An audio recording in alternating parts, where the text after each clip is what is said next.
Welcome to another intriguing episode, dear viewers. Remember to hit that subscribe button for more insightful content like this. Today, we delve into the labyrinth of the Williams IV Home Project, a tale wrapped in promise, anticipation, and a twist that leaves more questions than answers. Initially, the Williams IV Home Project was announced with a grand flourish. The promise was straightforward and noble: the construction of 21 homes.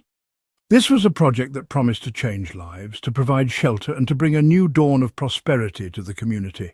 The buzz was palpable, the anticipation intense, the promise inspiring. Imagine the scene: 21 new homes, each a beacon of hope and progress. The project was hailed as a testament to the power of community and a symbol of positive change. The air was thick with excitement. The community was on the edge of their seats, eager to witness the transformation that was to come. The promise of new beginnings, of fresh starts, was in the air. And why wouldn't it be? After all, this was a project that promised to turn dreams into reality, to transform lives for the better. But just as the excitement was reaching fever pitch, just when the anticipation was at its height, a twist in the tale emerged. A twist that would leave the community, and indeed the wider audience, reeling. The Williams IV Home Project, the grand promise of 21 new homes, was not what it seemed. The promise of new beginnings was to be replaced by a reality that was far from what was initially envisioned. As the dust settled, a shocking revelation came to light. The Williams IV Home Project, a beacon of hope and progress, was not to be. The promise of 21 new homes was not to be fulfilled. Instead, a different reality was to emerge, a reality that would leave the community, and indeed the wider audience, questioning the very foundations of the project. But as the dust settled, a shocking revelation came to light. As the Williams IV project progressed, something peculiar happened. The project, initially intended to build 21 homes, took a surprising turn. The original concept was to create what was referred to as nurses' accommodation. This was a noble venture, aimed at providing suitable living quarters for those dedicated to the healthcare profession. However, as the project unfolded, the narrative began to change. Instead of nurses' accommodation, the project was rebranded as an independent living unit. The shift in terminology was subtle, but the implications were significant. This rebranding wasn't just a change in name, it brought about a transformation in the nature of the project itself.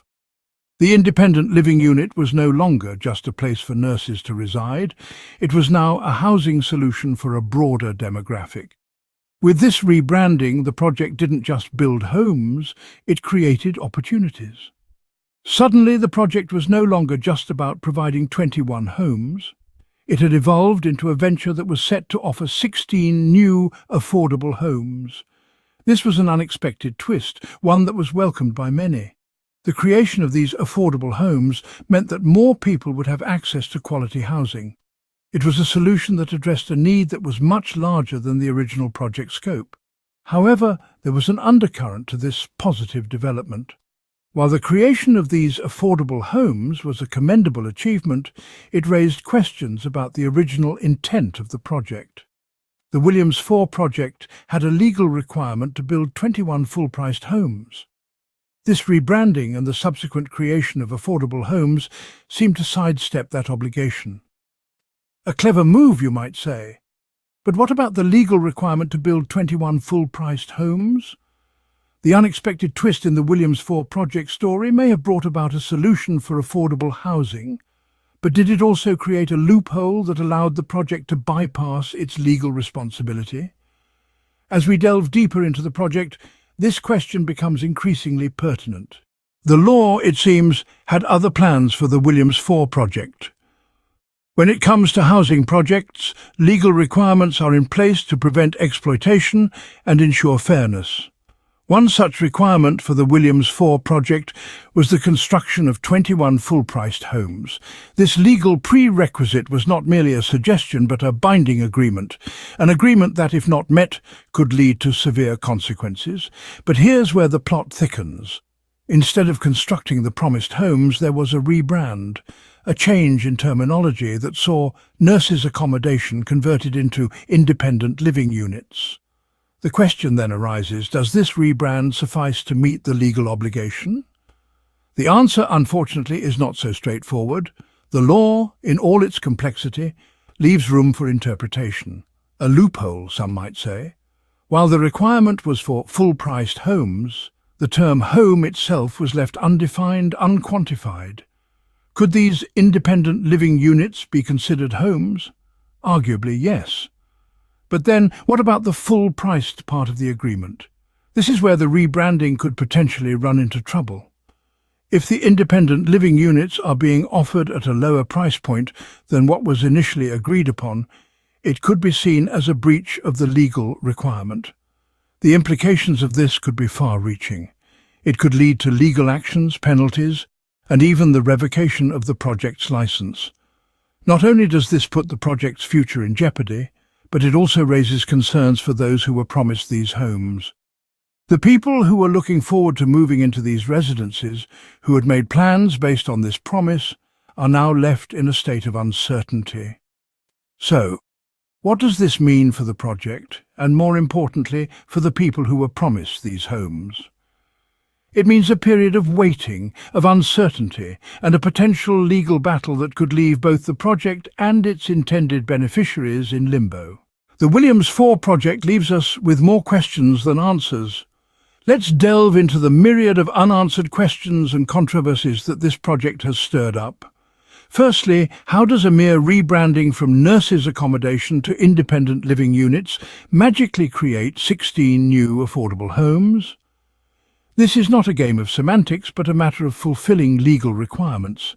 It's not about what you call it, but what it is in essence. Secondly, the project promised the construction of 21 full-priced homes on the medical centre site across the street. Yet we see no evidence of such development. What happened to this plan? Was it just a ruse to gain public approval, or is there a more sinister plot at play? Thirdly, it's concerning to see a project of such magnitude being handled with such disregard for transparency. The public has a right to know about the progress and roadblocks in projects that directly impact their lives. Why is there a shroud of secrecy around the Williams 4 project? Finally, what does this mean for public trust? Trust is a fragile commodity, easily shattered and painstakingly difficult to rebuild. When projects, especially those helmed by influential figures, fail to deliver on their promises, it is the public's trust that bears the brunt of this failure. The consequences of this situation reach far beyond the confines of the Williams 4 project. It casts a shadow of doubt over the integrity of similar projects and those who lead them. It makes us question the motives of our leaders and their commitment to serving the public. These questions are not mere conjectures or wild accusations. They are the result of a careful examination of the facts, and they demand answers. The public deserves to know the truth. It's time for accountability. It's time for transparency.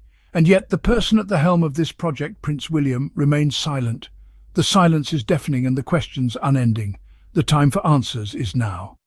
As we draw this episode to a close, it's time to reflect on what we've uncovered. The so-called Williams 4 Home project, initially promising to build 21 homes, has been revealed as nothing more than a clever rebranding of nurse accommodation to independent living units.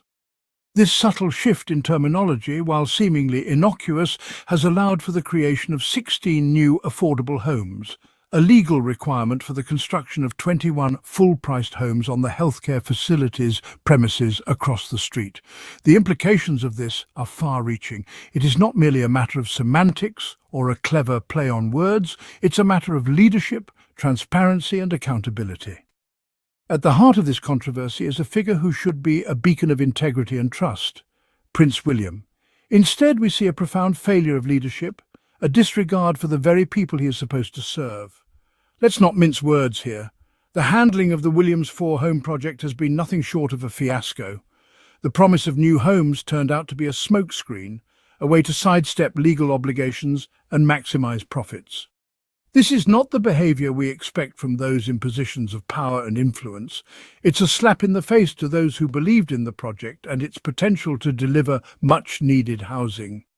In the end, leadership is about more than just making decisions. It's about taking responsibility, being accountable and doing what's right, even when it's difficult. It's about setting an example for others to follow. And in this case, Prince William has fallen woefully short. As we wrap up this episode, it's clear that the Williams for Home project is a stark example of leadership failure.